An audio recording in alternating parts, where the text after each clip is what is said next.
Brett, are you able to see if the other panels, well, I guess there was a break before, so the other panels have wrapped up. We don't need to wait for people to switch from.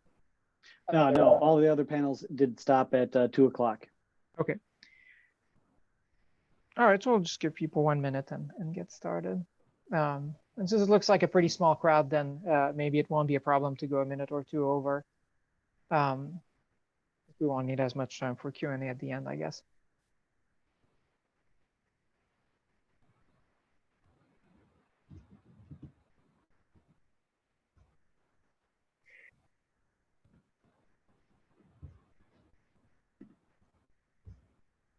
Okay, so welcome to our panel. This is concurrent panel number 6, Transnational Law and Domestic Legal Norms, Foreign Relations Law and Regulation of Digital Space.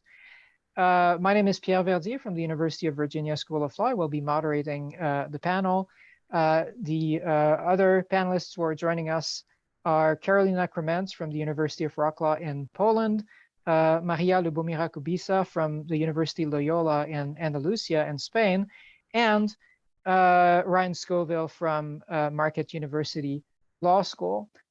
So thank you to our panelists for joining us. Thank you for those of you in the audience. There'll be more people, I assume, joining over the next few minutes.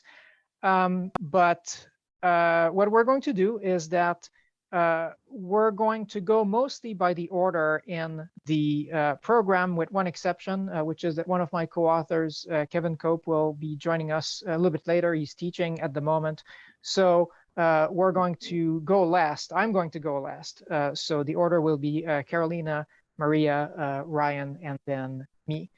So I see that Karolina still already has her presentation up. So we will be speaking for about 20 minutes each. I will intervene at some point towards the end of that time to let you know that your time has expired. But Karolina, please go ahead at your convenience. Thank you very much. Good evening, everybody. As we just shared, this is 9 p.m. In Poland and in Spain, so we are on the evening time. First of all, I would like to thank American Society of Comparative Law for inviting me for the conference. I am thrilled that I can speak at this conference, although as we are all, I'm also sad that I cannot be there in Wisconsin, Madison, but I hope that for the next year we will have similar plans and that the next year's conference might be already in person. Since I know that I have only 20 minutes, I would like to start sharing my views on the internationalization of the common standard for cell phone searches. My idea of what I would like to share today with you is focusing on the topic of expansion of new technologies, but generally on how the European Court of Human Rights is able to answer questions on the cell phone searches. Without an exaggeration, we can say that the process of expansion of new technologies on criminal justice systems and on criminal procedure is one of the greatest challenges that the criminal law and procedure faces recently. It is uncertain, of course, how influential this process might be in the future as the creation of new technologically advanced devices and tools is speeding up. However, this is not a novel reflection that the growth of the impact of science on our lives is also influencing the criminal law. This process we can constantly observe through such mechanisms as, for example, electronic monitoring of convicts, or let's say significant increase in the digitalization of court proceedings that allows for the conducting of proceedings through, for example, high quality video link. And especially during the time of COVID, where social distancing requirements were coming, we could see in all countries around the world how important became the digitalized tools that allowed for court hearings happening online, and they were not even trying to become important. They were necessary to hold criminal proceedings online. It would be therefore surprising if the digital revolution did not influence also the engagement of criminal evidence in the fact-finding process.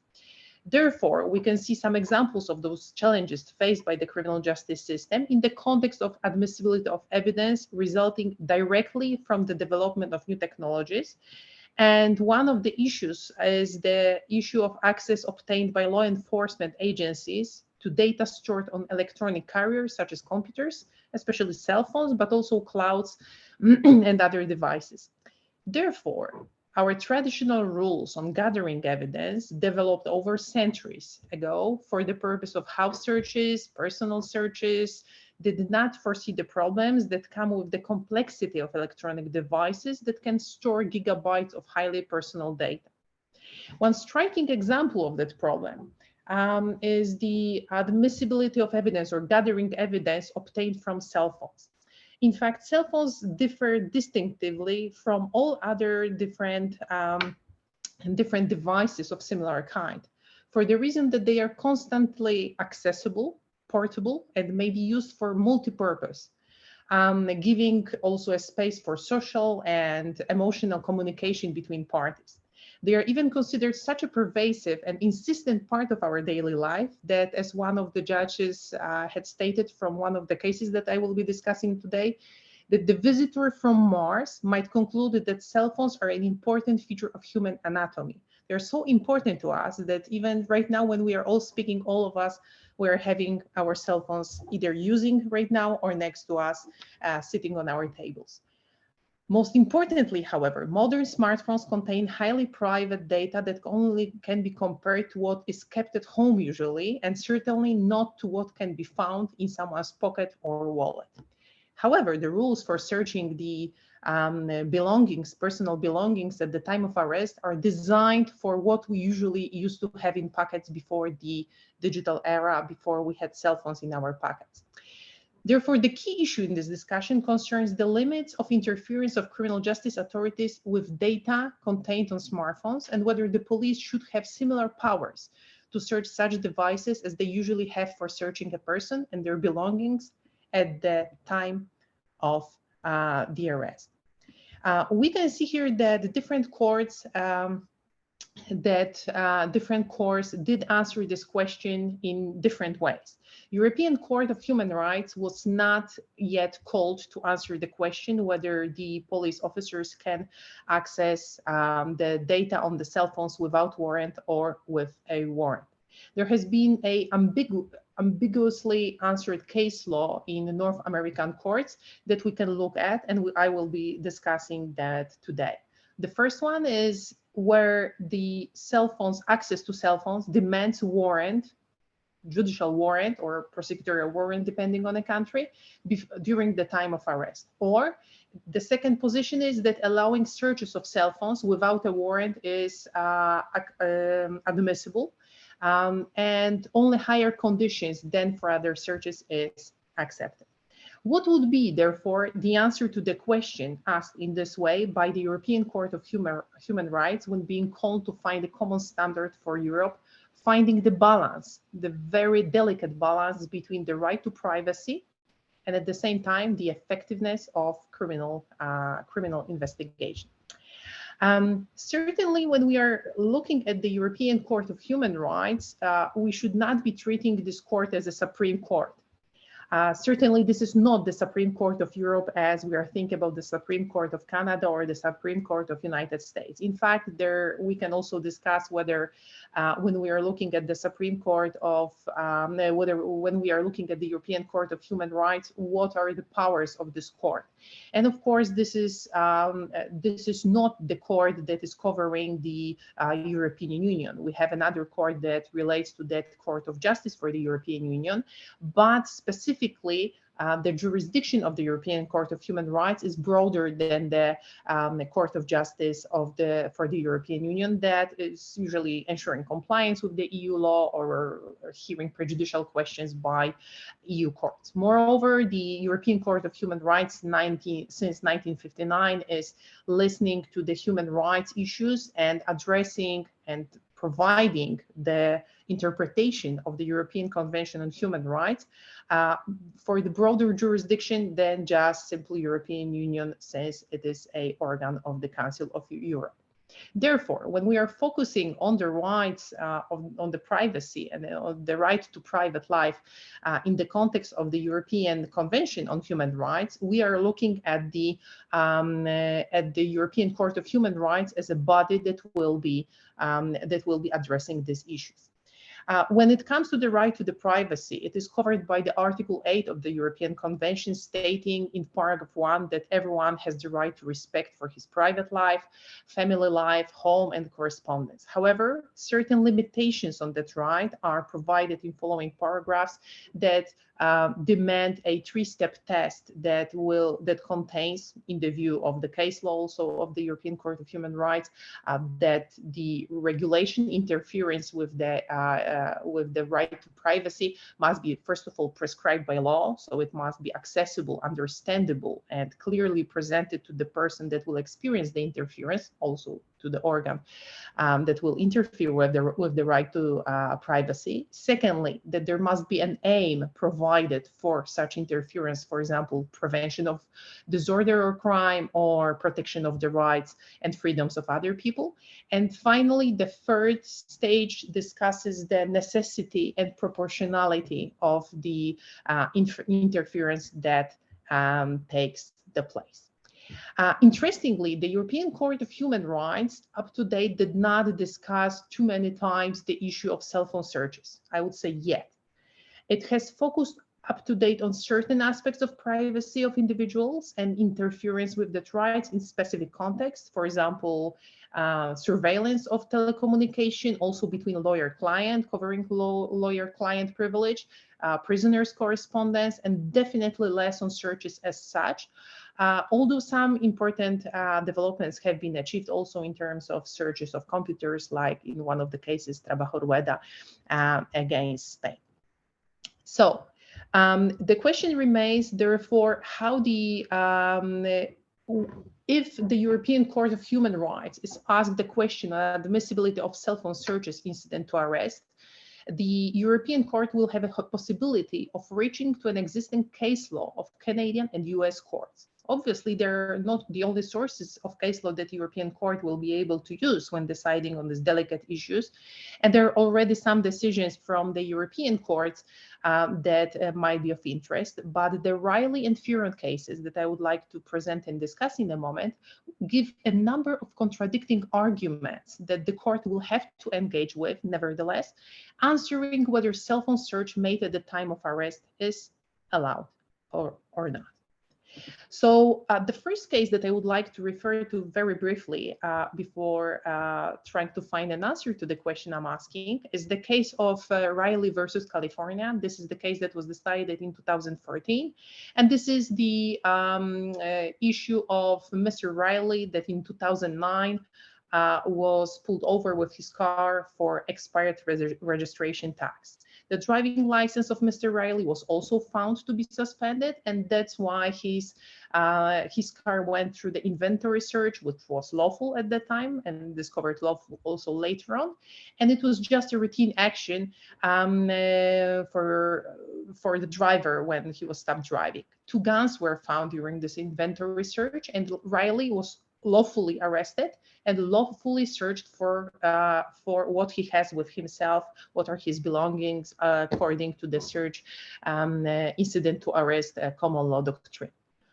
The cell phone was found in his pocket, and he was searched. The cell phone was searched inside, finding proofs of Riley's participation in gang shootings. So nothing that had anything in common with the car stop.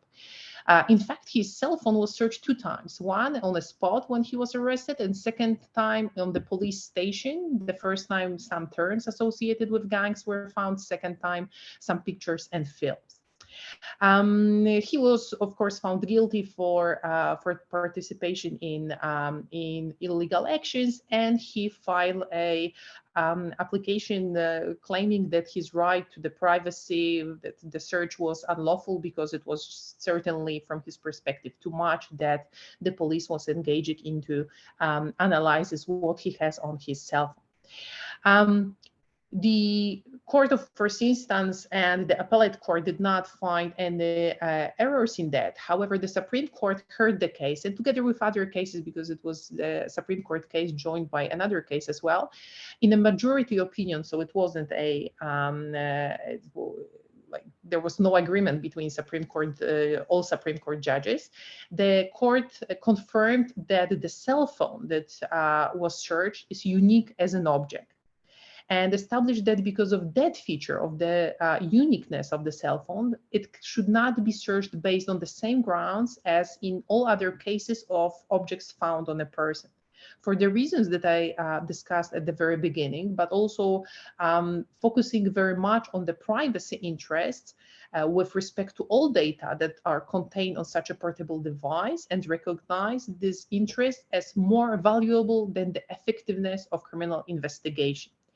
The court even engaged in the discussion that normally when we search the house, we can find more than we can find in the pockets of a person or in the wallet of the person that is stopped and searched at the crime scene or at the time of arrest. And usually what we can find at home is more than we can find in the pocket, with the difference of the cell phone. Because this is no longer true that in the cell phone we can find less in the house. So therefore, the answer of the U.S. Supreme Court that was that if there is a person with a cell phone found in the pocket, the police must do something before searching a cell phone. And the answer to what the police should do is straightforward: get a warrant.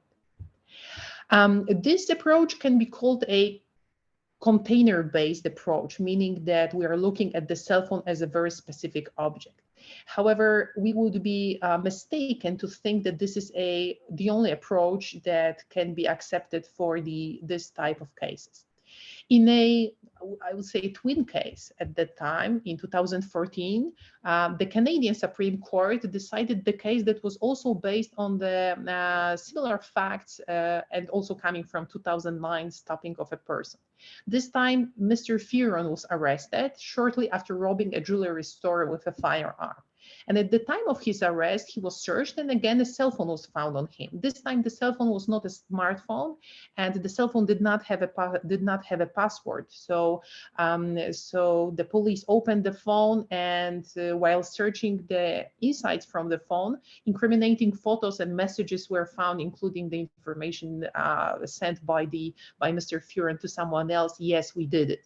Right, so celebrating the fact that he robbed a jewelry store, and there were some pictures of those things that he found. In the split decision, again, the Canadian court came up with the reversed opinion, arguing that the cell phone search falls exactly under the same old common law rule of searches incident to arrest without a warrant, not taking into account that this is a different container. The court said, of course, that there must be some additional safeguards, as the cell phones search potentially brings a bit more significant invasion of privacy than other similar searches, but decided that this is fully acceptable, that the cell phone search is falling under the search incident to arrest doctrine. The Canadian Supreme Court offered additional protection proposed by the court, and said, well, that first of all, the threshold should be that the arrest should be lawful. Secondly, that the purpose of the search must be incidental to arrest, truly incidental to arrest, and must to preserve or discover evidence. And finally, that the detailed notes, police officers should be taking detailed notes of what they have been taking out from the device and how the device was searched. And from the Canadian court's perspective, it was enough what the police should be doing at that time, leaving much more to the police to decide that in the American case. So now we have those two divergent decisions. One coming from the U.S. Supreme Court, the other coming from the Canadian court. So it is clear that when European Court of Human Rights eventually, and this day is probably coming sooner than later, will be answering the question of admissibility, those two approaches, divergent approaches, will have to be addressed by the court. Whether it will be the approach that the European Court will adopt might be that one from coming out from the Riley case, instituting a blanket ban on investigatory conduct, which will be based on a container-based approach, or a little bit more case-by-case basis, context-dependent inquiry, like in the Furon case, and focusing much more on the content that the cell phone or any other device has. Which one will be chosen by the European Court of Human Rights, and what lesson will be learned from this comparative approach that referring to those cases or referring to the content on or container-based issues the European Court of Human Rights will get? Are those the only options that the Supreme Court, that the European Court of Human Rights can choose from? Well, certainly there are some limitations to what we can see in Riley and Furon. Probably the protection coming from the American case, protection of cell phones as the container is the easiest and the most convenient. But we have to remember that the cell phones, both cases that were decided on cell phones that were not too complicated. One was a flip phone, the other one did not even have a password. So we have to, and well, the European Court will have to also answer a little bit more complicated issue, probably concerning the development of technology that will be coming those 6 years after the decisions in Furon and Riley were adopted. In typical cases where, of course, one can wait, it will be answered from my perspective, pretty clearly that the container-based approach is better, and we have to wait for the judicial warrant. However, in so-called real exigent circumstances, one might be thinking about terrorist cases where some information are necessary, more content-based, content-shaped approach will be more necessary. We can also imagine such situation where the voice instruction destroying data upon a special keyword whispered by the arrestee to her cell phone is available, and some information will be destroyed right away at the place where the person is arrested, as some sci-fi books may develop for us already. So the complexity of those cases might be of an issue, and this is what the European Court might have to also take into consideration. We should also not forget that law enforcement directive of the one of the directives of the European Union is focusing much more on the technicalities, or is trying to make the law more technologically neutral. So the answers made by the European Court or by the law should not depend on the techniques used. Therefore, there are scholars who are opting much more for the content-shaped approach, but I believe that also the mixed approach has been discussed. We can in fact leave the decision to the police. This is the question that European Court will be answering. And Furon case shows that Canadian Court was trying to move a little bit farther to leaving the decision to the police. But with a more simple cell phones, this is less complicated, while deciding on the spot by the police, it will be difficult to leave them without any instruction, just telling them that there must be transparency, accountability, or proportionality, necessity of the tools used, perhaps is not enough. Of course, I had started today by talking on the technological challenges overtaking our lives and impacting criminal justice system. Therefore, it is not about cell phones anymore. This is about distinct devices that we have not even invented yet. So the European Court, I hear today that in 10 years, we will not be able even to remember the cell phones. We will not be using them anymore. We're entering the data metaverse or Google Glasses world. This is the world that is coming over sooner than we think. So the European Court, learning from those two comparative, those two case law that might be looked at from comparative perspective, will also have to involve much more than are just in those two texts. There are upcoming challenges that the European Court will be faced with. perhaps either of the solutions derived from the cases that were decided in 2014 is not enough, but there is certainly a lot to be inspired by. Thank you very much. Thank you. So continuing on this theme, the first theme of our panel on regulation of digital space, our next paper is by Maria Lubomira Kubisa and it is entitled Freedom of Speech, Tort Law and Liability of Internet Content Providers, a Transversal Approach. Maria, did you want to share? Okay, I see your slides are coming up. Okay, great. Okay. So please feel free to start whenever you're ready. Sorry, I think I switched.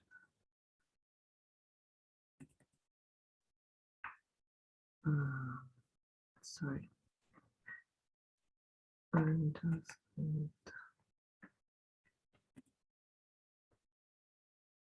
Yes. I'm sorry. Sorry.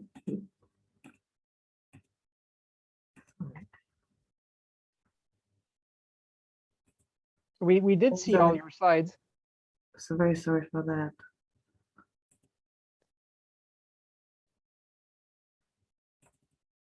Okay.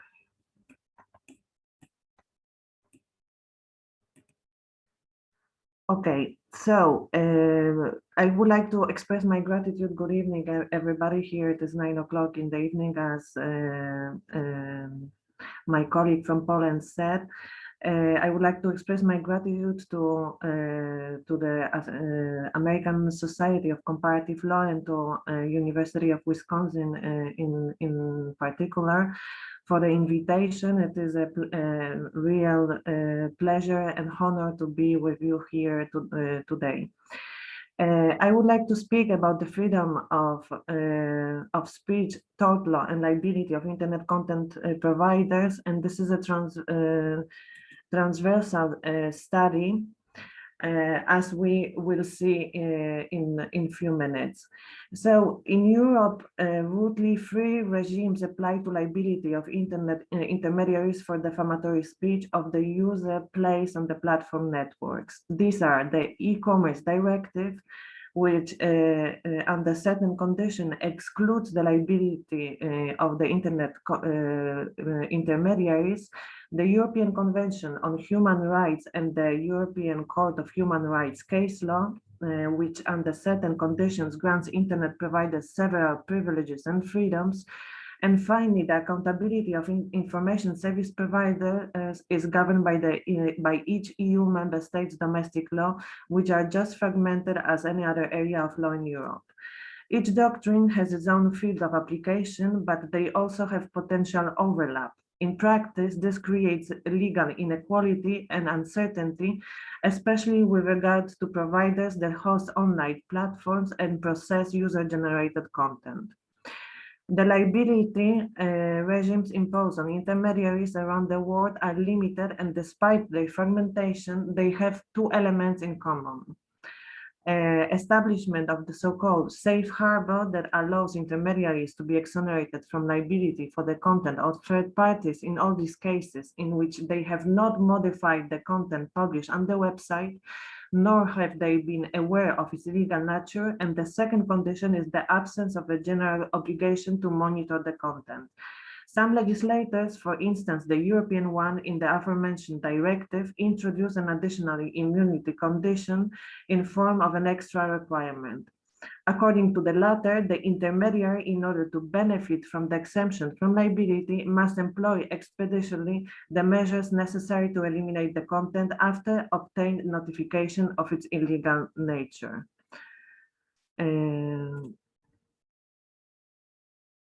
Okay.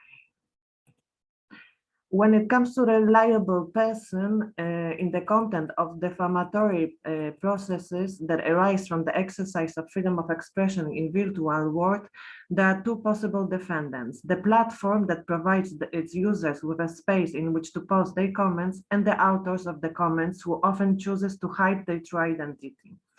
Based on this premise, there are 4 possible scenarios regarding the liability and liable person regime. First one, neither of 2 subjects is responsible. Second one, the liability falls solely on the person of the author of the content, which is exclusive direct responsibility. Third one, only the intermediary is liable, which we deal here with exclusive indirect liability, or finally the liability of both. The first case, when neither the author of the publication nor the intermediary holds liability, has apparently not been contemplated by any legal system so far. The third alternative, which introduces the content provider's exclusive indirect liability, seems to be applied in certain legal systems, for example, in Israel. This is so because this option is the only possible alternative to establishing liability, as the Israeli procedural law does not provide any tools that would allow intermediaries to reveal the identity of anonymous users, granting de facto the immunity to the latter. The second regime, that of the speaker's exclusive direct responsibility, is enforced in the United States. And finally, the last option, under which both subjects, the author of the defamatory comment published online and the provider of such a content, can be liable, seems to dominate in the European regulations under the e-commerce directive.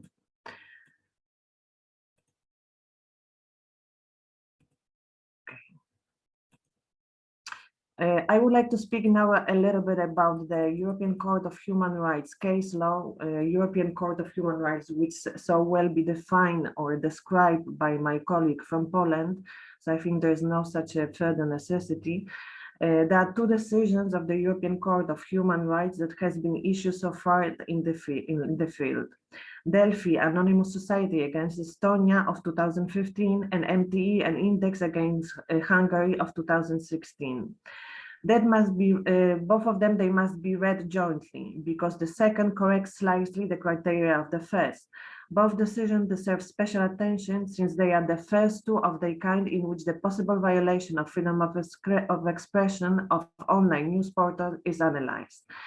The first case concerns Delphi.ee website, a very popular news portal in Estonia. In the case, readers were allowed to write comments at the end of each article, for which no identification was required. They were published on the web immediately without prior moderation, although there was a filter that automatically was deleting messages containing inappropriate words. The portal had also provided a system of notice and takedown of offensive messages. Any web reader, in consequence, could mark a message as offensive, and as a result, it was immediately removed.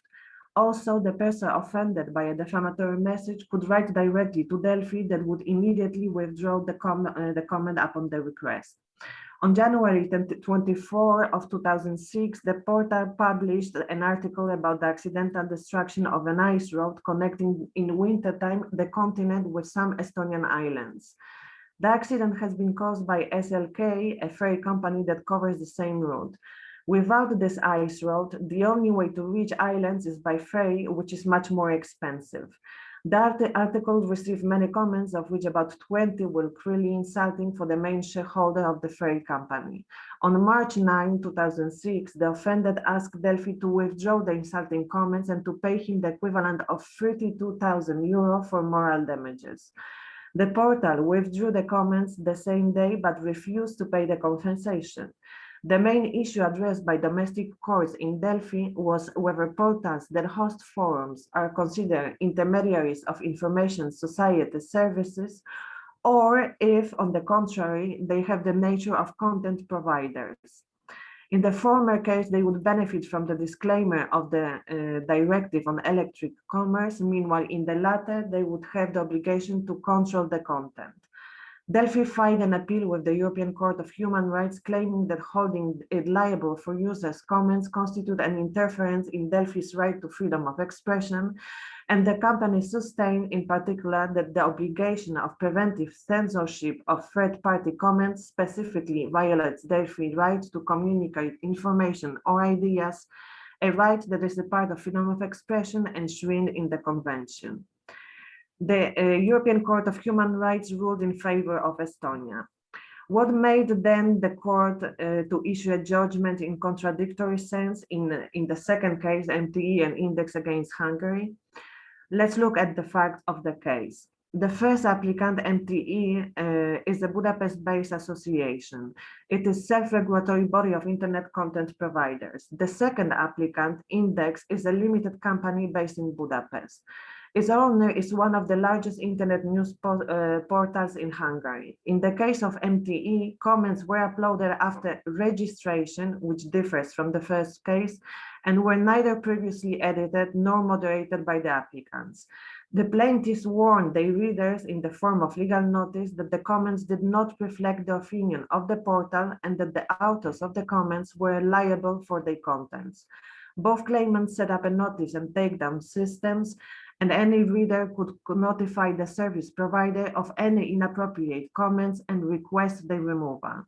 In addition, in the case of Index, the comments were partially moderated and the later were appropriate. Both portals stated that comments that violated the rights of third parties could not be uploaded to their web pages.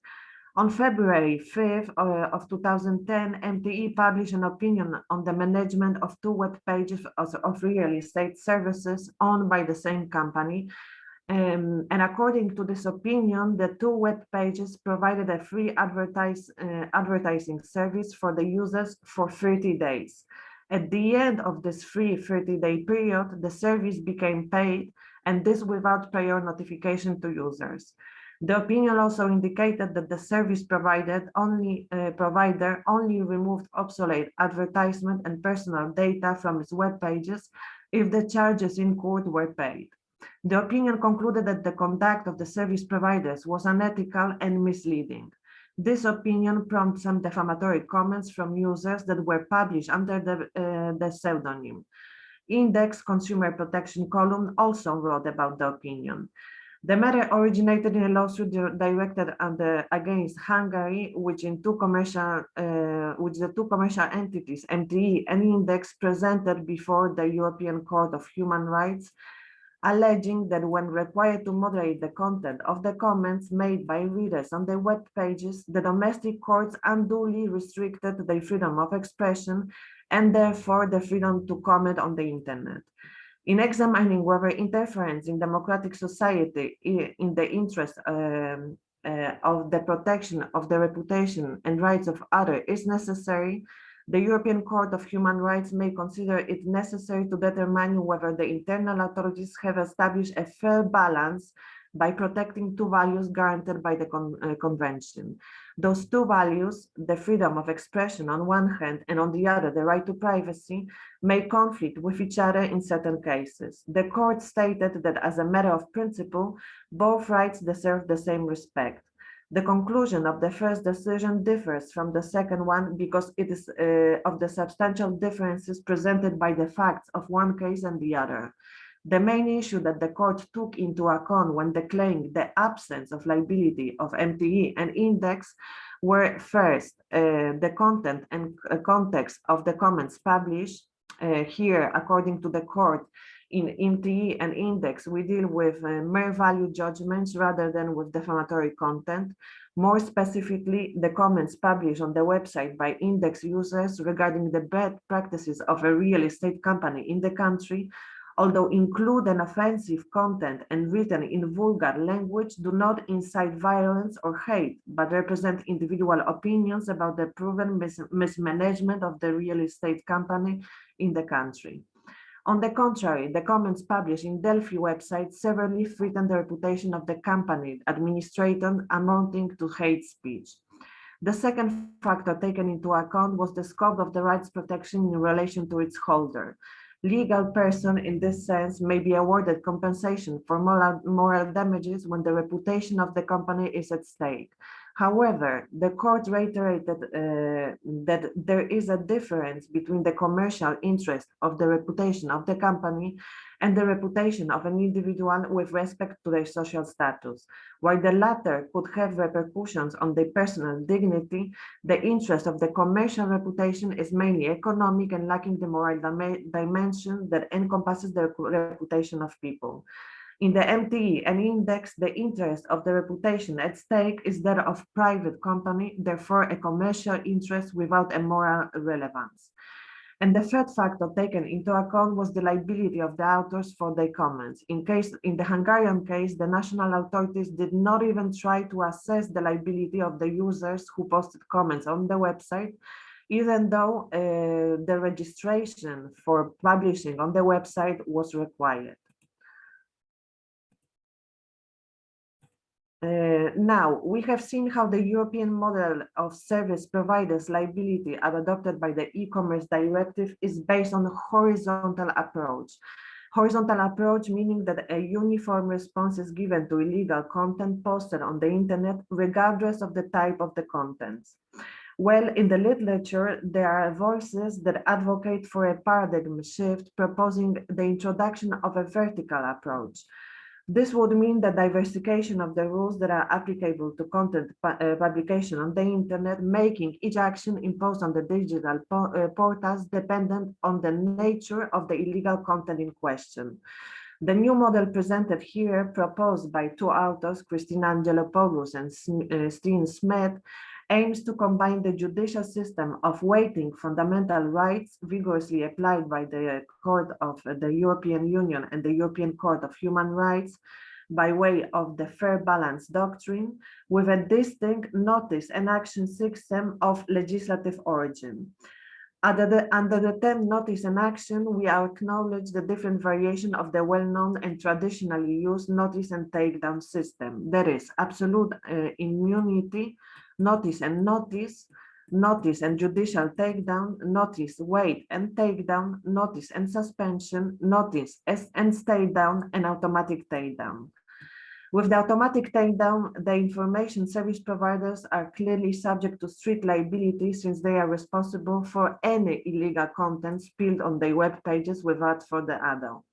The only cases in which the authors admit the possibility of introducing it is in the case of child pornography. Then the notice and stay down requires that the intermediary, after receiving a notification of illegal information hosted on its systems, not only block or remove the information, but also take additional measures to ensure that it is not subsequently reposted by the same user or others. This system was recommended by the authors also to cases involving child pornography. The absolute immunity of the intermediaries takes into account the interest of only one party in the conflict, frustrating therefore the effort to share out the burden proportionally, and is not recommended by those authors for the rights infringement. And finally, notice and notice implies a lack of obligation of the intermediary to remove the contested content after the corresponding notification. In this case, the duty of the service provider is limited to alerting the indicated end users of the copyright transgression and informing the copyright owners of these occurrences. The role of the service provider ends here. Now it is up to the main offender to choose between eliminating the contents in question or responding to the notification within the established period. In case of the agreement between the two is impossible, the copyright holder may initiate formal proceedings after obtaining end user identity by the means of injunctive orders from the intermediary. This, as we can imagine, this system was recommended by those two authors for the copyright infringement. And we still have notice, wait, and takedown techniques that consist in that the intermediary previously notified by the owner of the right about an alleged illegal content forwards this information to the content provider, waiting for their reaction during the period of time established by law before withdrawing or blocking it. As a consequence, the intermediary is allowed to remove the speech in two cases. First, if his provider does not respond to his notification, and second, when he or she consents to this operation. This solution was foreseen by the authors for the defamation. A classic notice and takedown is a mechanism where an internet intermediary is called upon directly by a private entity to remove or disable access to information in response to breach of their rights. Upon receipt of the notification of an alleged infringement of the law, it is the responsibility of the intermediary to decide on the persuasive force of the argument and act accordingly, removing or maintaining the contested content on the web. And last but not least, notice and suspension technique refers to banning of the primary perpetrator from the intermediary's platform to disable recidivism. The classic notice and takedown and notice and suspension system, the last two ones, has been proposed by Angelopoulos and Smith as the appropriate tools for the online cases of hate speech and incitement to violence. And now I would like to pass to another issue, the issue of type of liability that could apply to intermediaries in case of the content of control of the content that are placed on their website. In this sense, the direct liability of intermediaries escapes the scopes of deeply infringed rule that the person should be liable for this action and not for the others that are of the latter incumbency. In response, the scholars try to justify the possible application to the case in question of the exceptional and limited only to certain cases secondary or accessory liability in form of liability for others.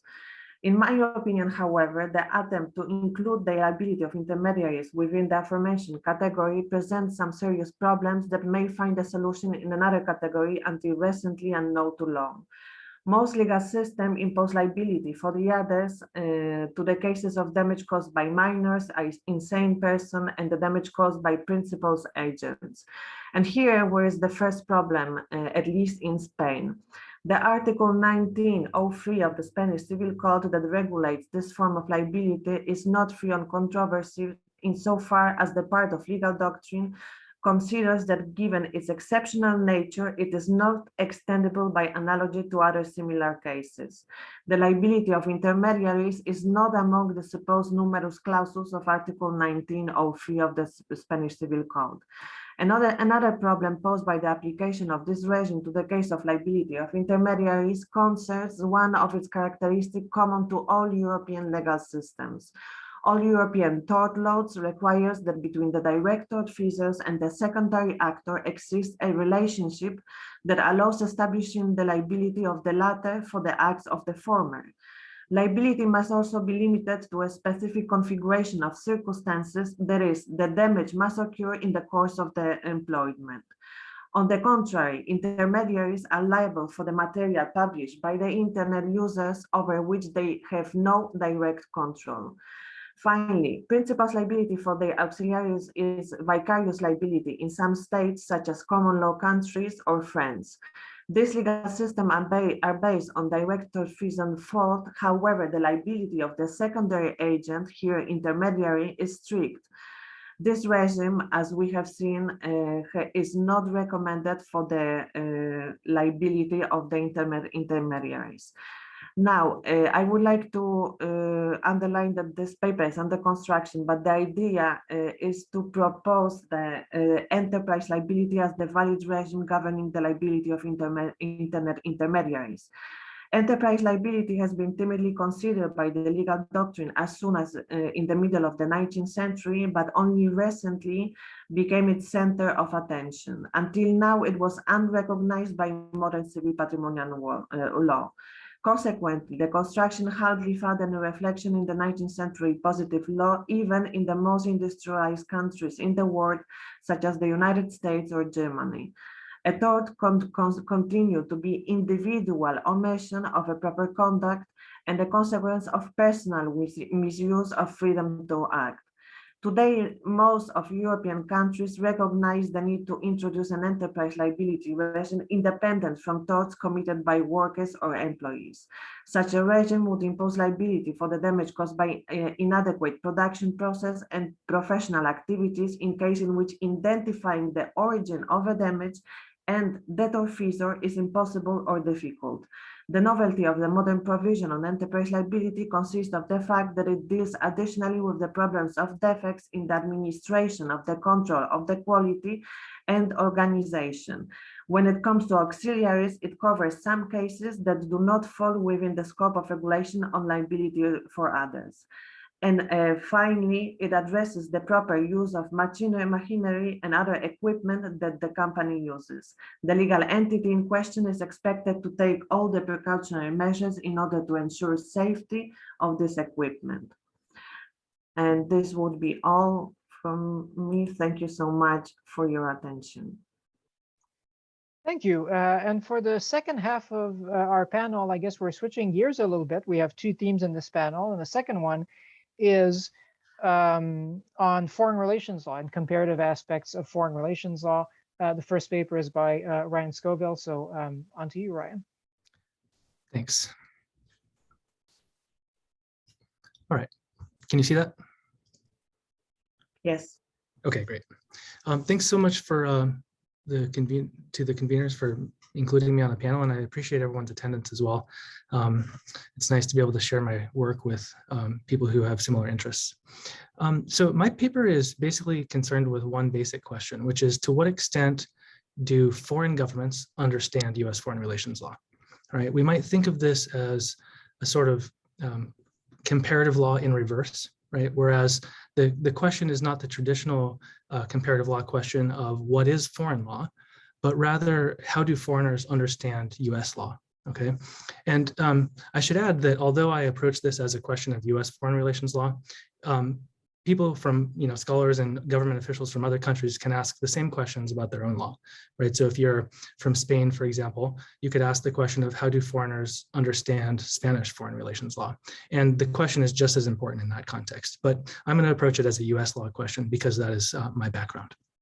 So I want to break this down into three parts. The first is a sort of theoretical discussion about why this question matters.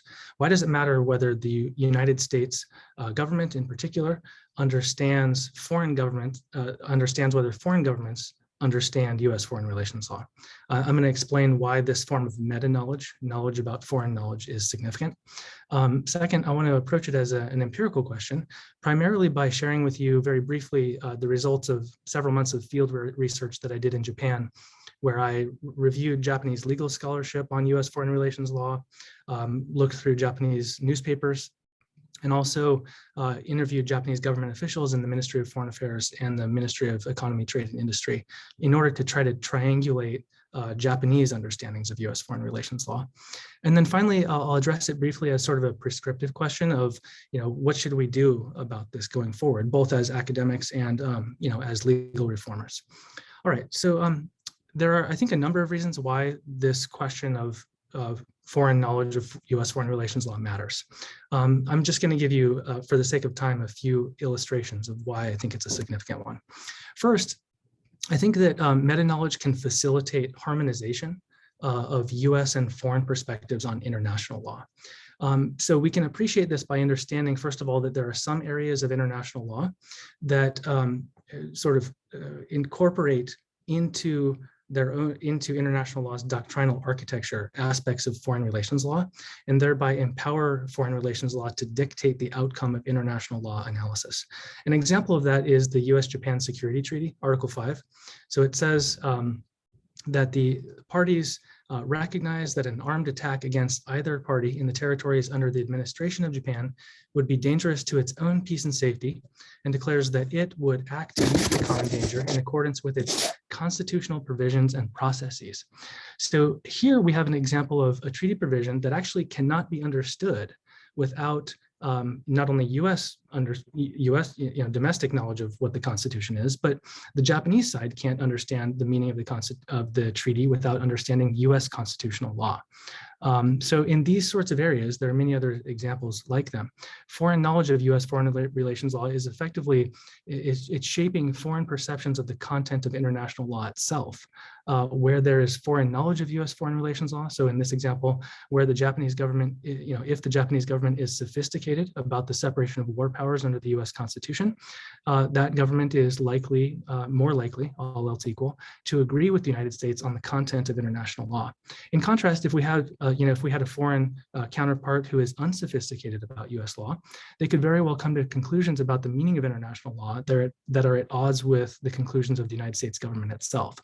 So if hypothetically, the Japanese government thought that the president alone has exclusive power to decide all uses of force, then they're likely to come to very different conclusions about the meaning of Article 5 of this treaty than the US government itself.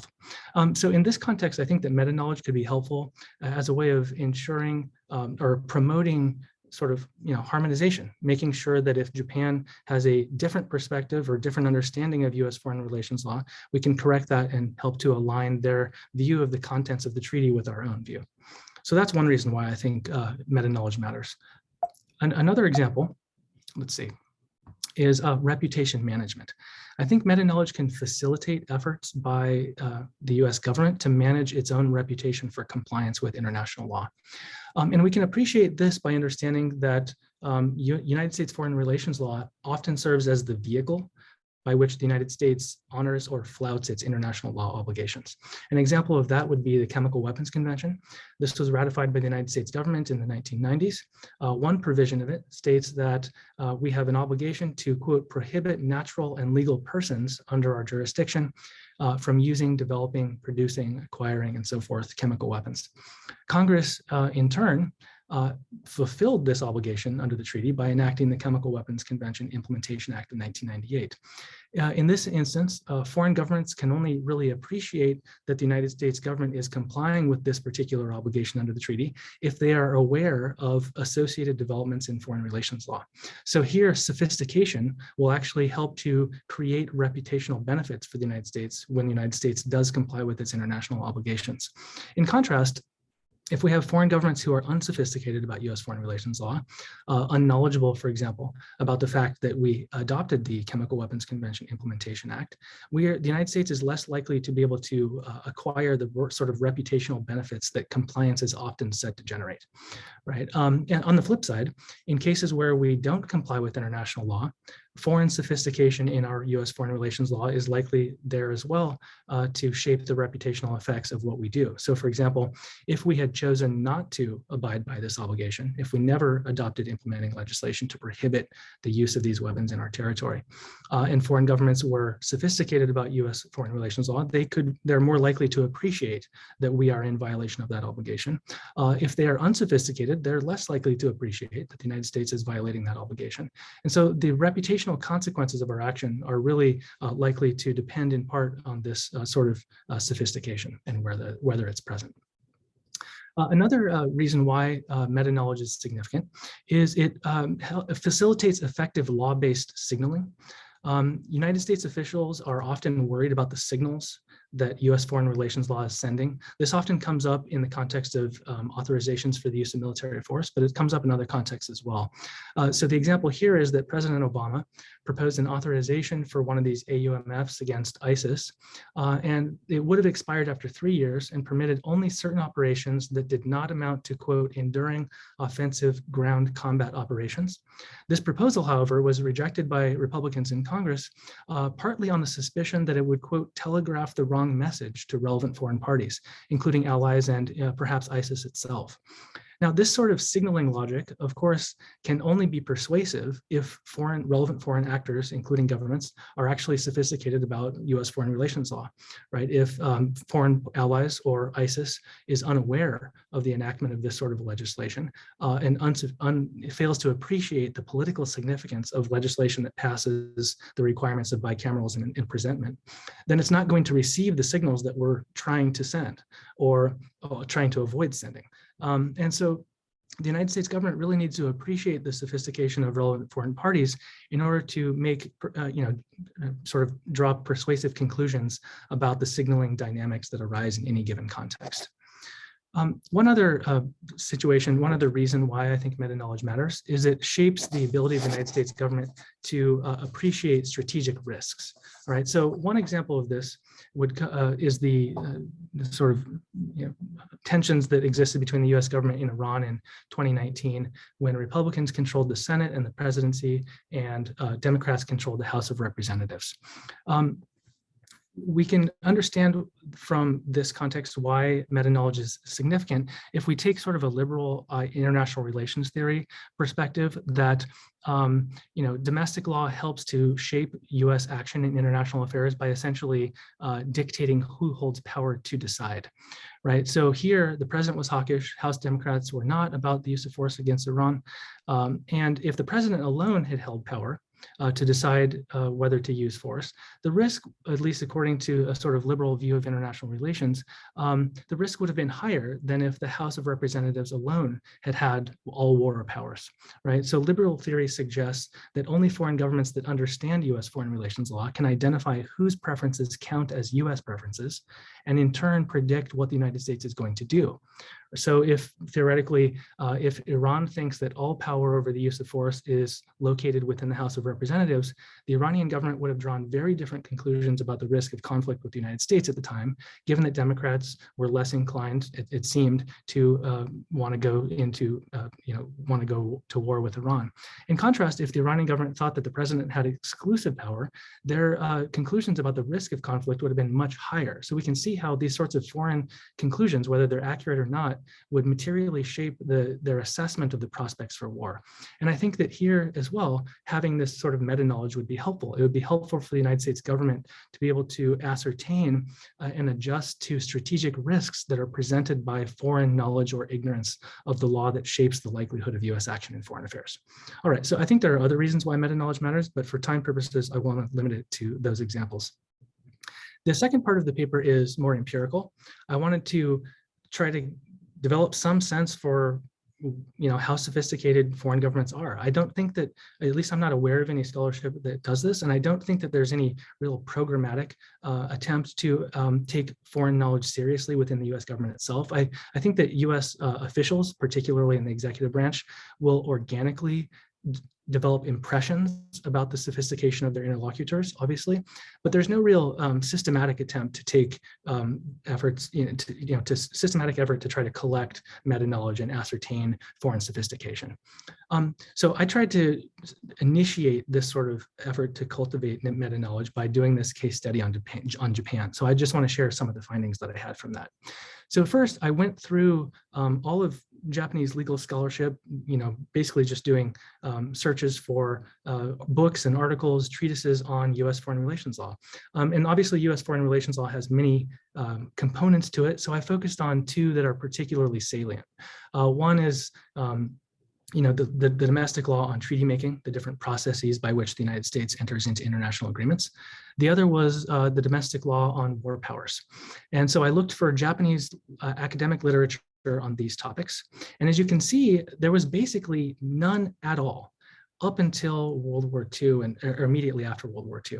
All the way from the advent of Japanese legal academia in the 1870s through basically the 1940s, there was almost zero academic interest whatsoever in US foreign relations law and US law more generally, frankly. But we see immediately after World War II, for reasons that you can probably guess, Japanese interest in US foreign relations law became quite robust. There was, a healthy volume of literature that was published on both of these topics. And you can see, just as a point of comparison, that in many decades, it has actually exceeded the level of American interest in Article 9 of the Japanese Constitution, which essentially limits Japan's ability to engage in the use of force in international affairs. So we can see that there's been a pretty significant improvement in the Japanese academic community's potential contribution to official knowledge. I think that in part for this reason, it's a reasonable inference that the Japanese government is far more sophisticated today about US foreign relations law than it was in the 1940s during World War II, and certainly prior to that as well.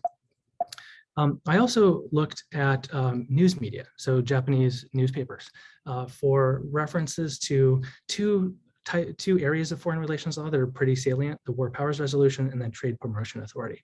I looked in the Asahi Shimbun because this is a pretty well-known newspaper that has a lot of readership. And then I compared the volume of coverage in the Asahi Shimbun to the volume of coverage that we saw we've seen in the New York Times. And as you can see here, the Asahi Shimbun has generally covered these two topics far less than the New York Times has, but there's been, fairly regular, if limited, coverage, at least on the major developments. Indeed, in some cases, the Japanese media's interest in US foreign relations law developments appears to have exceeded even the New York Times interest. So if you look at the early 1990s, you see that the Asahi Shimbun's coverage of Trade Promotion Authority actually was more voluminous than the New York Times coverage of that same topic.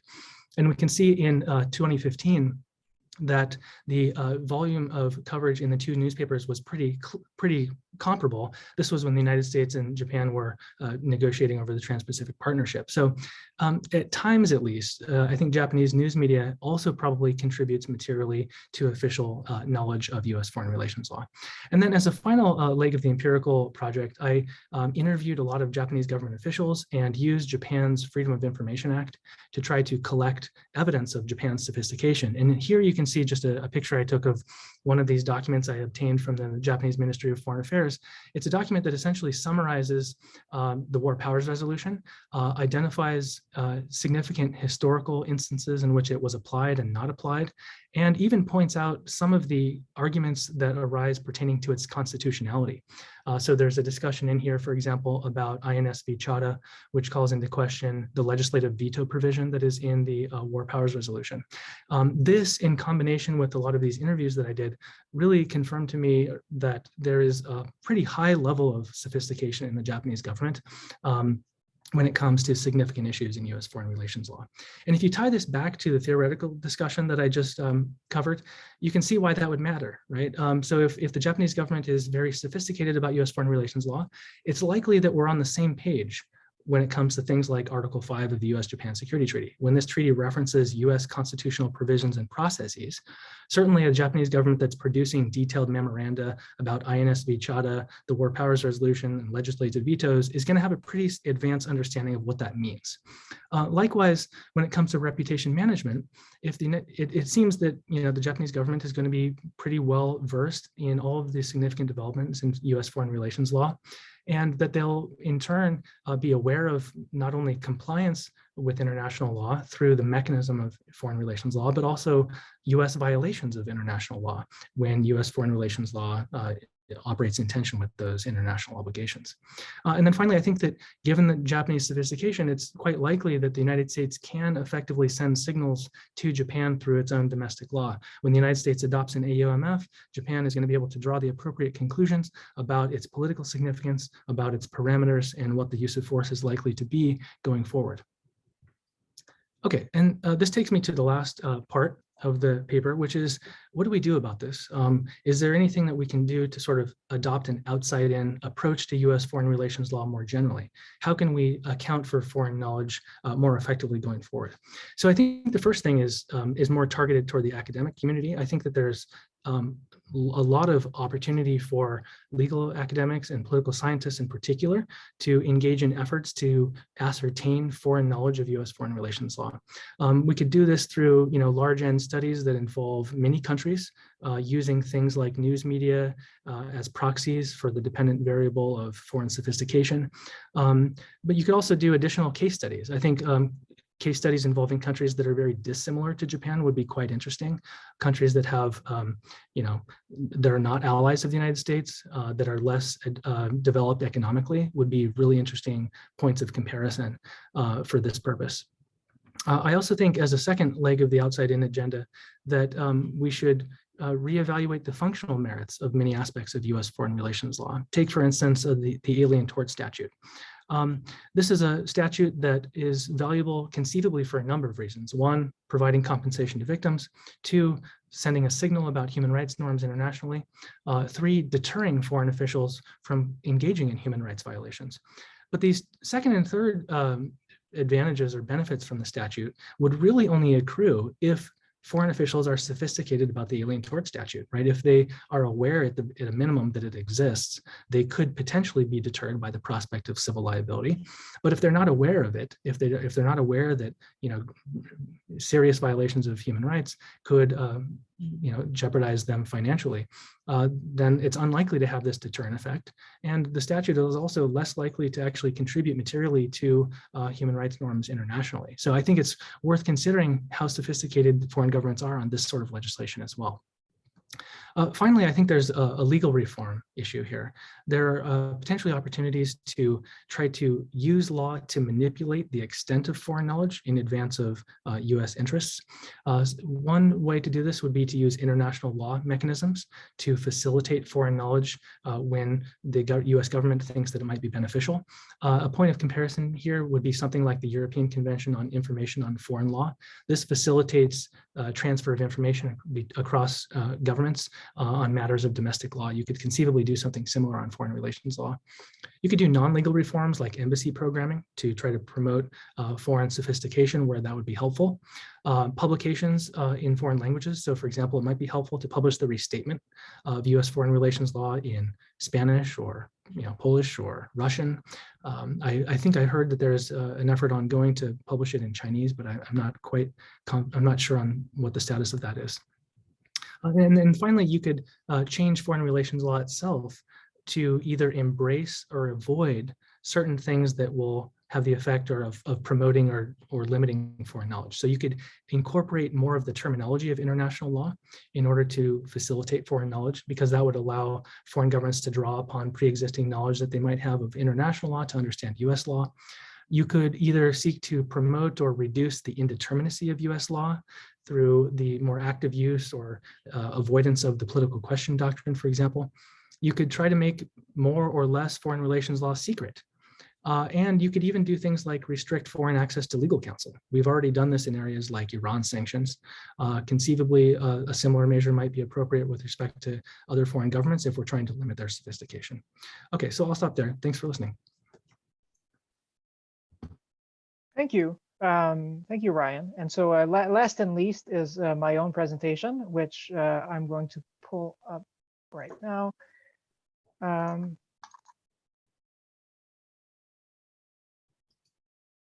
Oops, doesn't seem right.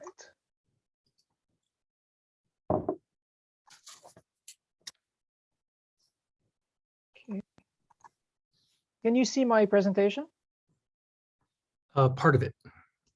Part of it. Well, that's a new one.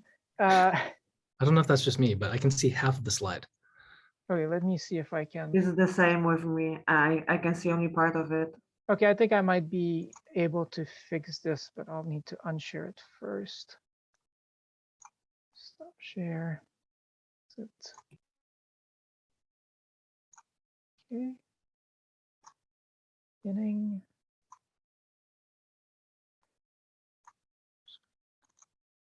Okay, is this any better?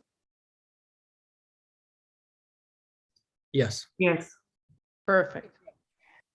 So the paper I'm presenting today is a paper that I co-wrote with two of my colleagues here at UVA, Kevin Cope, who has been able to join us today, and Mila Versteeg. And it's a project that's been going on for a long time and has come to fruition in this article, who's recently been accepted for publication in the American Journal of International Law in the coming months. And the title is The Global Evolution of Foreign Relations Law. So what we're basically interested in doing is giving, for what we believe is the first time, a large-scale account of foreign relations law around the world. And we use as our basic definition of foreign relations law that adopted by Kurt Bradley in his recent handbook, the domestic law of each nation that governs how that nation interacts with the rest of the world. Now, we restrict that definition somehow for the purposes of this particular paper. Foreign relations law, broadly speaking, encompasses things like war powers, international organizations, and a lot of other things. We focus on what we consider to be a few core aspects of foreign relations law, namely treaty-making procedures. So the way in which, or the rules that govern the procedures by which countries authorize the ratification of treaties. The status of treaties in domestic law, both with respect to whether treaties, for example, are automatically part of the domestic legal system after they have been ratified, what is their place in the hierarchy of legal norms domestically in case of conflicts with other norms, and the same with customary international law, the doctrines that national courts follow in applying customary international law when CIL issues are raised in domestic cases. So this is the scope of what we're looking at. And here are the questions that we're interested in, what the questions that motivated this project of looking at comparative foreign relations law on a large scale, and that we think we can answer in ways that are not possible by looking at smaller number of countries in more detail. The first question is, what global patterns do we observe? What patterns emerge in foreign relation law choices across many countries, and how do they change over time? Second, does foreign relation law reflect countries' specific circumstances or needs, or are they standardized in some way? And more specifically, we want to explore one series of conjectures that have been in the literature for a long time, namely that countries may use these doctrines in some sort of strategic or purposive manner. And the two most salient hypotheses that are out there in the literature, mostly in political science, but in comparative law as well, are first the idea that the choice of foreign relations law doctrines may have something to do with credibility. So for example, the idea would be that a country might give greater status to treaties in its domestic legal order to provide reassurance to other states when they enter into treaties that they will be complied with, because that is essentially granting to domestic courts or delegating to domestic courts the authority to enforce them without the ability or reducing the ability of the executive or the government to interfere with that compliance. And the second major hypothesis that is out there is this idea that foreign relations law, and especially doctrines on the status of international law, might be used to lock in democracy or human rights. And this is a hypothesis that became a theory that became very salient in the 1990s after democratic transitions in Eastern Europe and in Latin America and other places, where it was observed that countries gave greater domestic legal status to international law, purportedly as a means to ensure against reversal of democratic reforms in the future. The idea would be that they would be bound by these treaties, and those would be enforceable in domestic courts, and therefore would prevent future governments from infringing human rights or upsetting the new political settlement that had been reached at that point. And the third hypothesis, which is kind of our null hypothesis, more or less, is that these doctrines are not really driven by functionalist concerns of that nature, but that they are really driven by sort of path dependence, if you want to put it in a simple term, that countries have some models that they have inherited that persist very strongly over time and are strongly associated with their legal traditions. So we want to look at that data in part to answer the question, well, which ones of these hypotheses is better supported by what we see in terms of large-scale patterns. Our data set consists, for purposes of this paper, of 31 variables that we have coded on treaty making, the status of treaties, and the status of customary international law, drawn from a larger data set that we've assembled over the past few years that has about 50 variables in total. So we've chosen the ones that were most relevant to this investigation here and that we had better documented. The coverage is 108 countries over the period from 1815 to 2013. So basically what we did is that we spent several years and worked with a number of researchers in different countries, as well as research assistants, and doing some of the research ourselves to go beyond a lot of what had been done before that relied mostly on the text of constitutions to try to trace basic foreign relations law doctrines, to dig deeper than that, to basically look at all available sources that we could find for each domestic legal systems, including not only constitutions, but also legislation, judicial decisions, secondary sources, basically all of the information that we could find to try to document as well as possible these various foreign relations law doctrines and how they changed over that period since the beginning of the 19th century. And of course, many countries are not present for the entire scope of the span of the data set because they only appeared as independent countries much later, in the late in the 20th century. But for some countries that have been in the system, international law system as we conceive it today, so basically the European-based international legal order, since the 19th century, we've tried to trace them as far back as possible. Now, once we have coded all of these data, what do we do with them? Well, we use in this paper a method that's called ideal point estimation, which is a statistical technique that allows us to take these various foreign relation law choices and basically compress them into two different dimensions that account for these choices to the greatest extent possible, and that is done through an algorithm. And produces basically for each country year a point in two-dimensional space that represents the country's foreign relation law choices. And so by doing that, we're able for each year to map how states' foreign relations law choices relate to each other. We're able to identify clusters of states that make similar choices. So on the two-dimensional map, the countries whose choices are similar are going to end up closer together. And we can also track how they change over time because we can show how we can see how the map changes over time. Now, what does that look like? Well, this is the map as of 2010, and it has a few illustrative states labeled on there.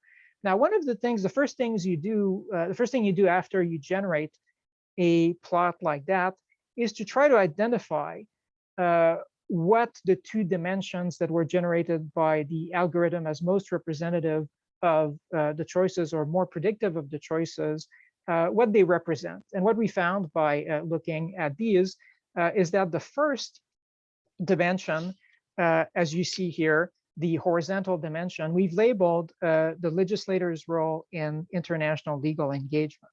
So it turns out that this dimension captures the distribution of power over treaty ratification, whether treaties require legislative approval and how binding that requirement is, how difficult it is to meet. For example, if there's a supermajority rule, more difficult. If not all treaties require legislative approval, then less difficult. So that's captured in the horizontal dimension, and that dimension also, as it turns out, captures some aspects of the status of treaties that are strongly correlated with treaty-making procedures. So taking a closer look at the plot here, what do we see? Well, we see that on that dimension at the far left side is Australia and a cluster of other common law countries, including India. And the reason they're all the way up on the left is that they have many things in common with respect to their doctrines on treaty making. Namely, there isn't any, or there are doctrines on legislative involvement in treaty making, to be more precise, namely that there isn't any. Those are countries that have preserved the traditional British system under which the executive can make treaties without any kind of prior approval by the legislature. And at the same time, they also have similar doctrines about the status of treaties in domestic law, namely that under that British system, treaties, even once they're ratified, do not have any effect in the domestic legal order, or virtually no effect in the domestic legal order, unless and until they have been implemented by a legislative act. So we have those on the one hand, and on the other hand, we have countries like Belgium, Montenegro, and Colombia that have strong legislative approval requirements. Basically, all treaties have to be approved by the legislature before ratification, based on rather demanding requirements. And they also tend to have very strong monist systems in which once treaties are approved and ratified pursuant to these procedures, they become part of domestic law automatically. The second dimension is labeled status of international law in the domestic legal order. And basically, the countries that place high in this, so towards the top of that dimension, so countries like France, Belgium, and so on, are those that place treaties high in the hierarchy of legal norms. And in fact, if you think about a country like Belgium, this is one of the only countries in the world in which ratified treaties are considered to be superior to the Constitution. So they can, in fact, override even constitutional provisions.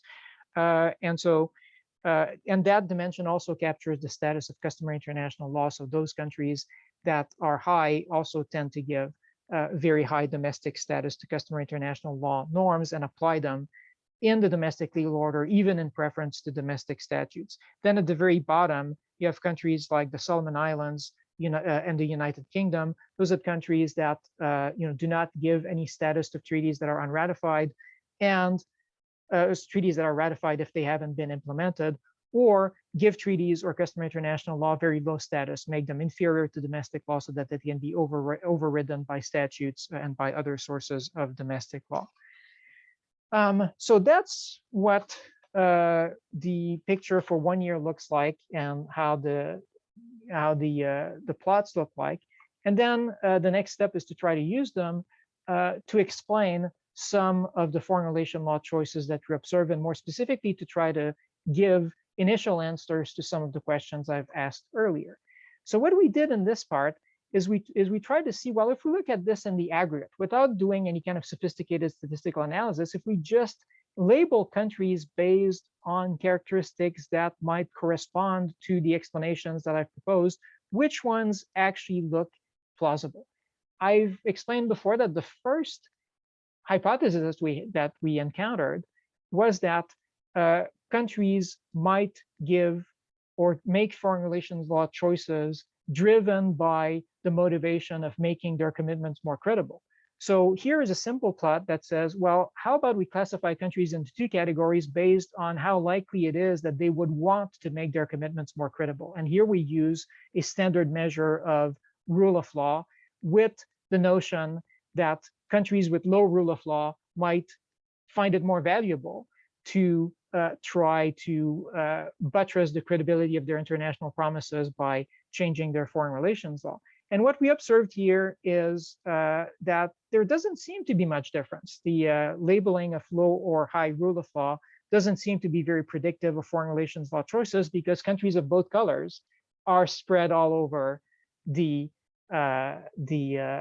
plot. So that doesn't seem to be very promising. Second hypothesis was locking in democracy. And the way we try to approach this is by saying, well, which countries would be more likely to want to lock in democracy, say, by giving high status to international law and their domestic legal system and using these other choices that we've described? Well, presumably it would be countries that are new democracies, that have just transitioned to a democratic system. And so we labeled those in red, and other countries, so either autocracies or established democracies, in blue. And once again, there certainly doesn't seem to be a very strong correlation between these two categories of countries and their foreign relations law choices. Both colors are distributed all over the place. And the same thing is true if we look at all democracies and all autocracies rather than just new democracies, as we do in this plot here. They are all over the place as well. Last hypothesis was the legal origins thesis.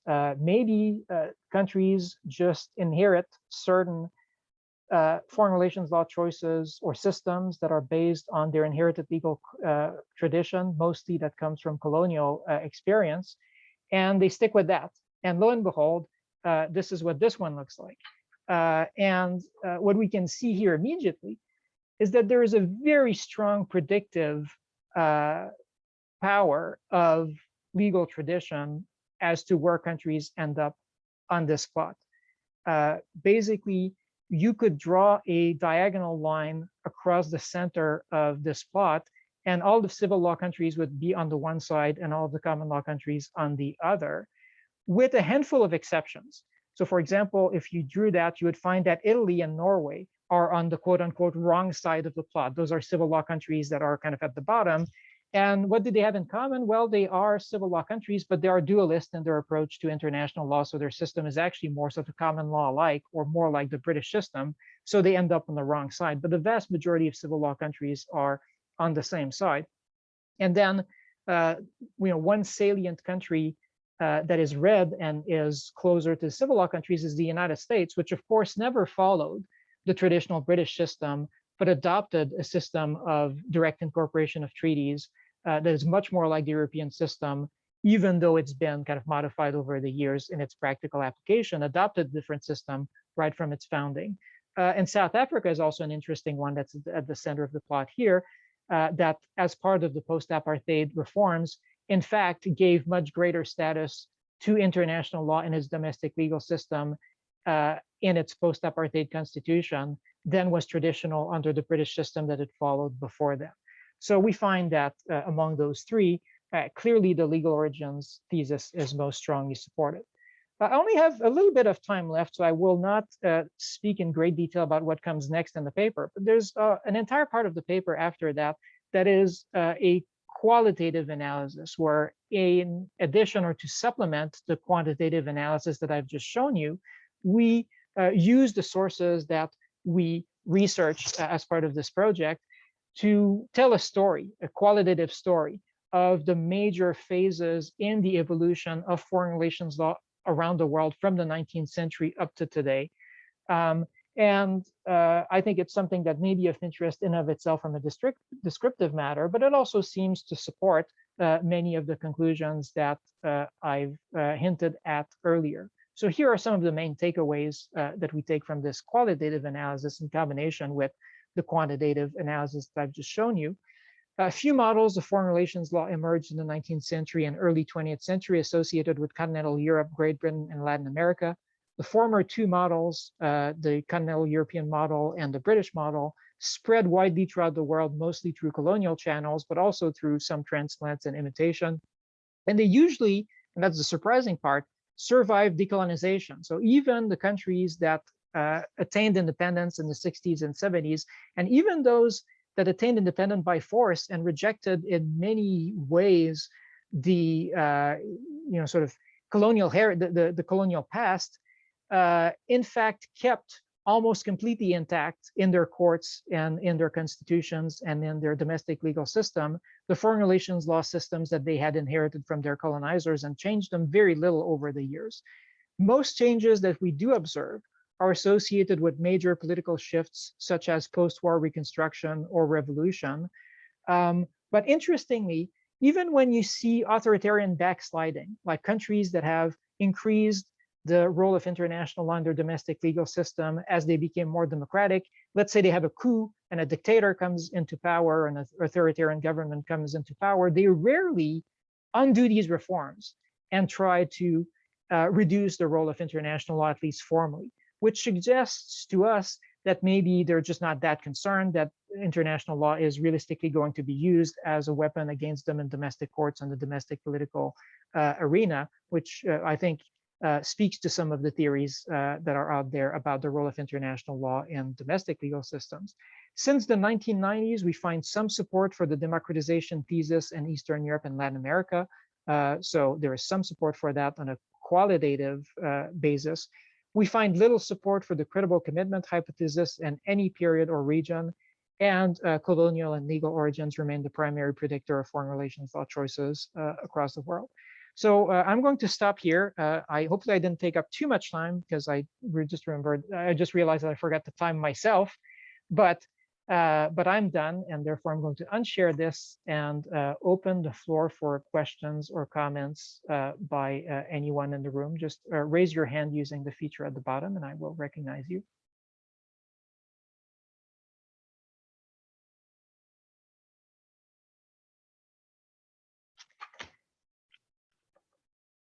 And the invitation is also open to the panelists.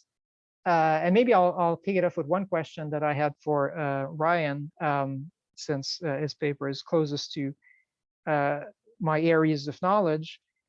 I think it's really interesting to think about who exactly would want to make sure that they know about US foreign relations law. And your example, your case studies of Japan, where the government itself thinks that they need to know about US foreign relations law to be able to better predict maybe what the United States would do or understand the debates that are going on domestically. So they have incentives to get that information themselves. And I'm kind of thinking about the opposite scenario and the classic Putnam two-level game article, where the idea is a country wants to represent to another country that it has significant constraints to enter into a deal because that will incentivize the other country to give them a better deal. Then they want them to know more about their foreign relations law, assuming that it's true that there are lots of constraints domestically into entering into the treaty. And maybe the other country wouldn't want to know so much about it in advance. And so then the incentives would be for the United States representatives to go to the foreign country and say, oh, here is some detailed explanation of our domestic system on this to prove that it's true that we can't do this, even though you may not have known it before. So I kind of wonder, would you want to look at that too? And are there circumstances in which a country might want to be willfully ignorant, or even if they are, that you would want to push that knowledge on them when the circumstances arise where it's needed? And how would that modify what you look at across different kinds of settings? Yeah, I mean, that's a great example. Certainly, it seems like willful ignorance would be beneficial if that makes it difficult for the president to communicate a credible source of leverage in negotiations, right?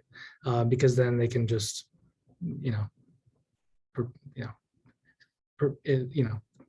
express that they are unfamiliar with the source of leverage and maybe thereby deprive the president from that point of leverage. Are there other areas where willful ignorance would be beneficial? Is that basically the question? I'm not sure. Well, are there other areas where it might be beneficial, and also, I guess the part of it that may be a little bit of a challenge to the way you frame this is, might there be lots of area where when the other country doesn't know, there are incentives for the sending country, for the United States in this case, to just tell them, and therefore maybe it doesn't matter so much how much knowledge they've cultivated ex ante. Yeah, so it might not matter in that sense. So if insofar as we have extensive diplomatic relations with a foreign country, then that sort of endemic knowledge on the part of the foreign country may not matter so much, because the United States could always just correct any misunderstandings on the spot, right? But even so, I mean, there are obviously variations in the volume of diplomatic relations that the United States carries out with different countries. So I would think that those countries that are on the opposite end of the spectrum, that maybe don't have diplomatic relations at all, imagine Iran or North Korea, they can't rely on those sorts of diplomatic contacts to learn about U.S. foreign relations law. They're going to have to come up with some other mechanism for doing that. So I can imagine that at least in those cases, some sort of native knowledge would be really important. But even if there is diplomatic contact, even if there is extensive contact, I would imagine that having close access to U.S. legal expertise would be helpful in internal deliberations away from U.S. government officials. So I don't want to take the floor away from people who want to ask questions, but I guess I could ask another question back to you. Sure. So does it follow from your findings that foreign knowledge of U.S. foreign relations law is likely to be most advanced in common law jurisdictions?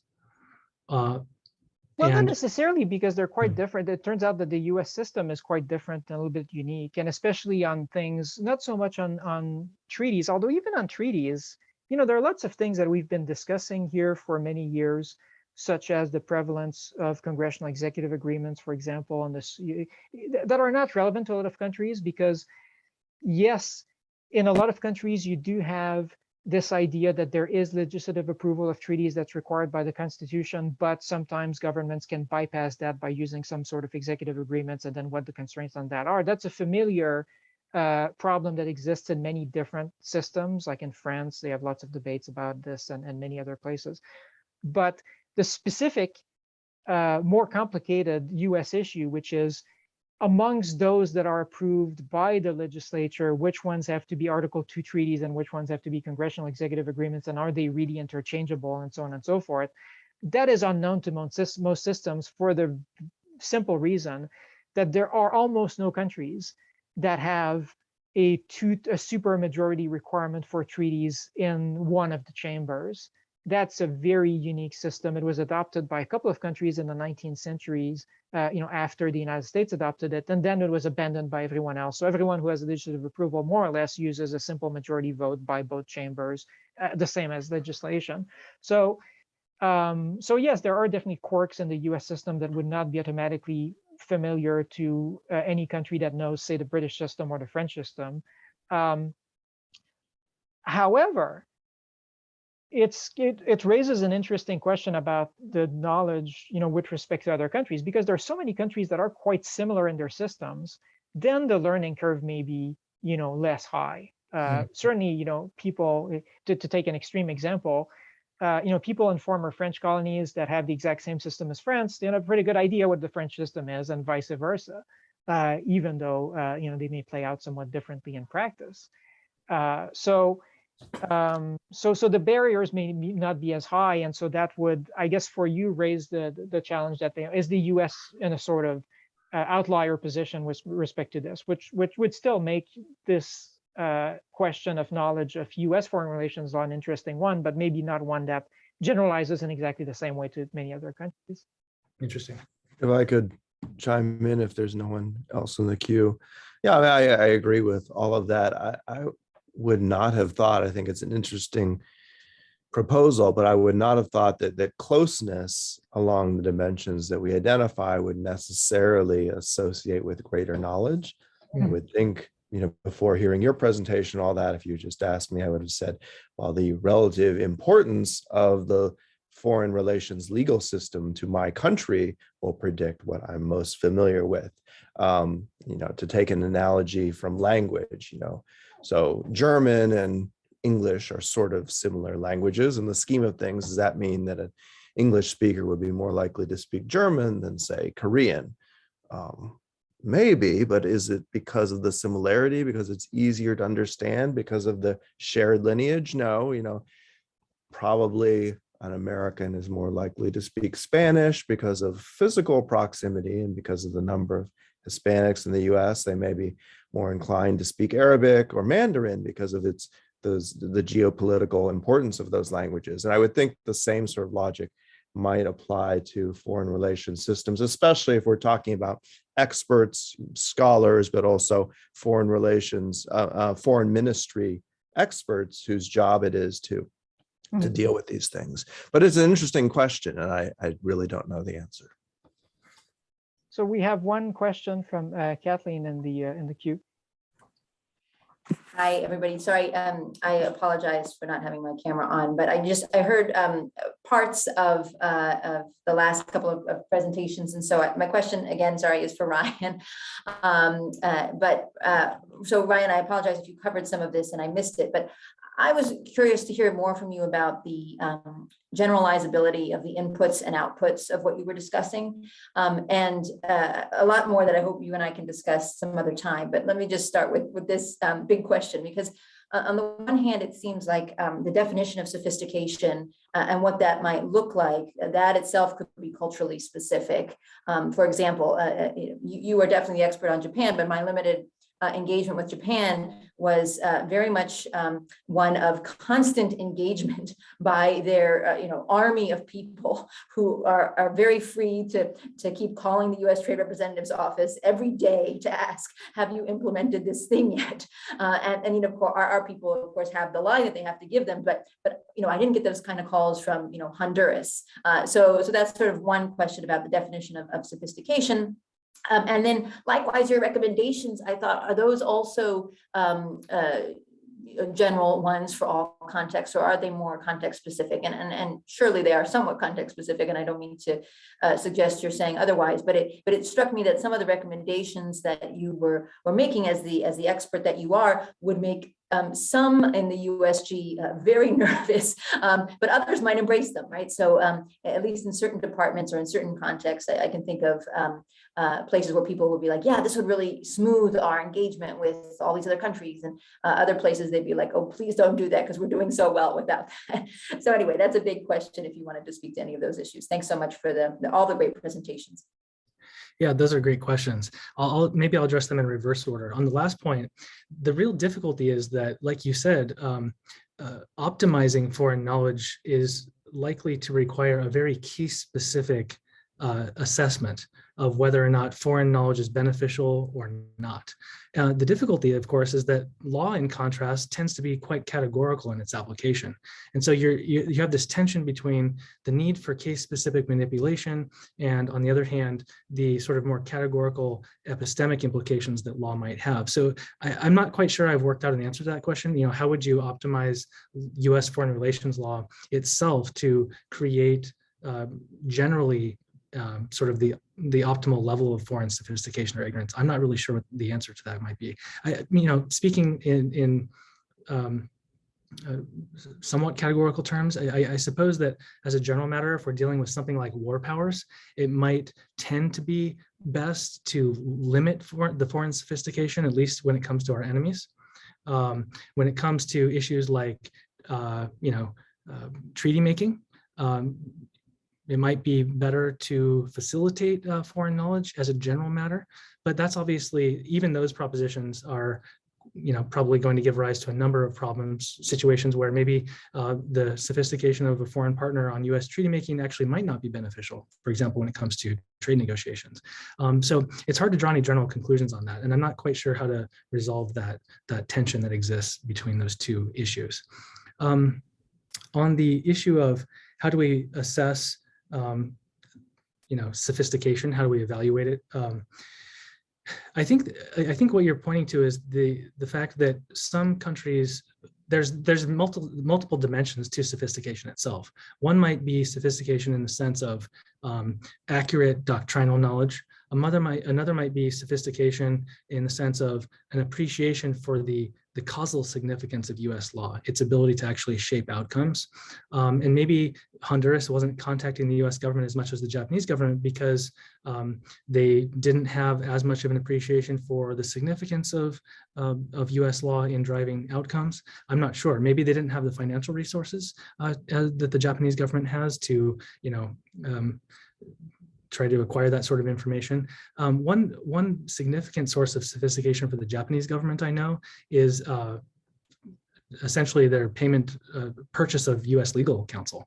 They have US law firms that they retain for regular consultation on matters like trade law in particular, and even other aspects of foreign relations law. If you go back into the FARA data back through the recent decades, there are even some situations where the Japanese government hired US law firms for advice on war powers. So I think that financial resources tend to translate into sophistication because it facilitates that sort of access to US legal counsel. But the question of what are the determinants of sophistication, I think, is a really interesting one for political scientists in particular. That's one that has not really been evaluated as far as I'm aware. So it is. Thanks so much. Thank you. So it is 5 o'clock here and 4 o'clock, I suppose, where the conference is virtually taking place, and much later for our panelists who joined us from Europe. So I would like to thank you all again for joining us, especially those of you who endured a very late night panel, and I hope you enjoyed the rest of the conference. But thank you again to all of you and to our panelists. Thanks, Pierre. Thank you. Bye. Thank you so much. Thank you. Bye-bye.